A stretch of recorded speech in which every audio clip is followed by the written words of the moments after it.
اس شریف کے اندر حدیث پاک موجود ہے۔ صحابہ کرام علیہم رضوان فرماتے ہیں کہ نبی کریم صلی اللہ تعالیٰ علیہ وسلم نے حضرت ابو عبیدہ بن جراح رضی اللہ تعالیٰ عنہ کو بحرین بھیجا جزیہ لینے کے لیے۔ حضرت ابو عبیدہ رضی اللہ تعالیٰ عنہ وہاں سے مال لے کر واپس تشریف لائے تو صحابہ کرام علیہم رضوان کو، انصار مدینہ کو، دیگر کو معلوم ہوا تو انہوں نے فجر کی نماز نبی پاک صلی اللہ تعالیٰ علیہ وسلم کے ساتھ پڑھی۔ حضور نے نماز پڑھ کے رخ انور کو جو پھیرا تو آپ نے صحابہ کو دیکھا اور مسکرا کر کے فرمایا تمہیں خبر مل گئی ہوگی کہ ابو عبیدہ مال لے کے آئے۔ عرض کی یا رسول اللہ صلی اللہ تعالیٰ علیہ وسلم ایسا ہی ہے تو اللہ کے حبیب علیہ الصلوۃ والسلام نے فرمایا خوشخبری لو اور اس کی امید رکھو جو تمہیں خوش کر دے، یعنی انشاءاللہ تعالیٰ یہ مال تمہارے درمیان تقسیم کیا جائے گا، تمہیں خوش کیا جائے گا۔ لیکن اس موقع پر نبی اکرم صلی اللہ تعالیٰ علیہ وسلم نے ایک نصیحت آموز بات ارشاد فرمائی۔ حکمت کے لیے، دانائی کے لیے، سمجھنے کے لیے، اپنی دنیا اور آخرت کو سنوارنے کے لیے ایک انمول خزانہ اسی موقع پر، یہ حضور کی حکمت عملی ہے کہ جب لوگ پورے طور پر ذہنی طور پر تیار ہوتے تو محبوب انہیں نصیحت فرماتے۔ مال آ گیا ہے، لوگوں کو خبر ہو گئی ہے، وہ اس مال کے حصول کے لیے پہنچ گئے ہیں، سرکار نے اس بات کی ان سے تصدیق کرا لی ہے، اب حضور نصیحت فرماتے۔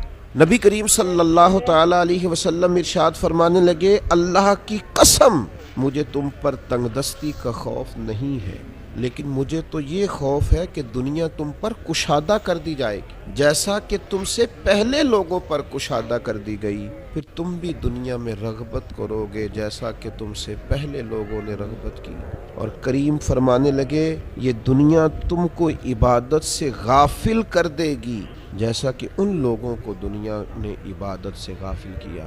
صحابہ نے کیا غافل ہونا تھا، محبوب نے ان کے وسیلے سے ہمیں نصیحت فرمائی۔ جہاں جہاں دولت آئی، جہاں جہاں مال آیا، جہاں جہاں کشادگی آئی، جہاں جہاں وسعت آئی، لوگوں نے غافل ہونا شروع کیا۔ جو سجدوں کا ذوق غربت کے دنوں میں تھا، جو عبادتوں کا شوق تنگ دستی کے ایام میں تھا، جو اللہ کے ساتھ تعلق اور دعاؤں کی لذت دکھوں کے دنوں میں تھی، آسانی آنے پر لوگ اسے بھول گئے، وسعت ملنے پر غفلت چھا گئی۔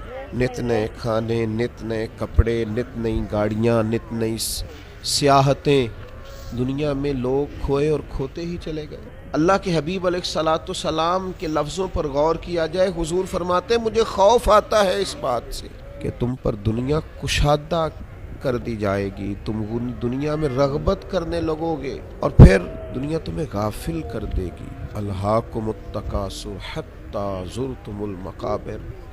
دوستو، بھائیو، ان لوگوں کو غور کرنا چاہیے، عبرت پکڑنی چاہیے جن پر مال نے ایسا غلبہ کیا ہے کہ وہ غافل اور غافل ہی ہوتے چلے گئے ہیں۔ اگر اللہ کی نعمتیں زیادہ ملیں تو عبادتیں زیادہ ہونی چاہیے۔ اگر ہم محسوس کریں ہمارے اوپر فضل زیادہ ہے تو ہماری عاجزی زیادہ ہونی چاہیے۔